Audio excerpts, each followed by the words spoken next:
We continue our reading of Lest We Forget, a daily devotional by author George R. Knight. Today's reading, July 24. What is the authority of the General Conference? Part 1. By what authority are you doing these things, or who gave you authority to do them? Mark 11:28.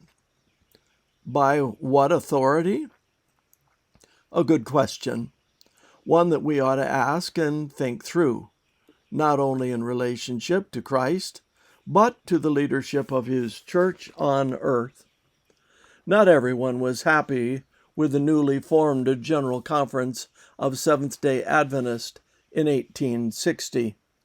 The most active objectors were the first president and secretary of the recently organized Iowa Conference, B.F. Snook and W.H. Brinkerhoff.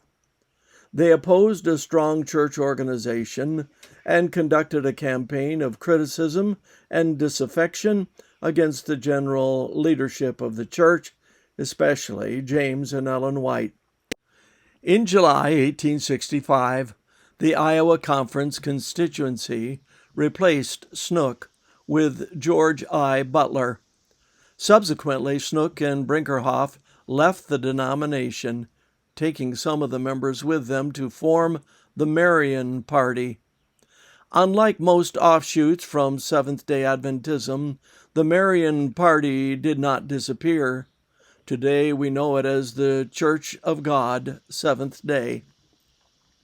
While not all were happy with the 1861-1863 organization, it seems to have been serving its purpose during the years after the establishment of the system. The Marian Rebellion would be the last significant schism in the denomination until early in the 20th century. 10 years after the founding of the General Conference, James White continued to praise the results of the organization. When we consider the small beginning and in how obscure a manner this work commenced, the rapidity and soundness of our growth, the perfection of and efficiency of our organization, the great work it has already accomplished, when we look at all these things and see how God has prospered us, we that are connected with this work can say, "What hath God wrought?" Yet, in spite of the accolades, all was not well. Tensions existed in the Adventist camp over the nature and extent of the authority of the General Conference, especially in relation to the state conferences. Those tensions came to a head in 1873, and they have not disappeared more than 130 years later.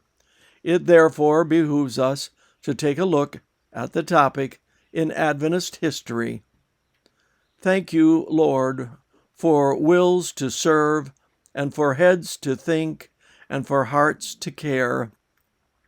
Help us to use all of them to their full capacity as we relate to you and the church.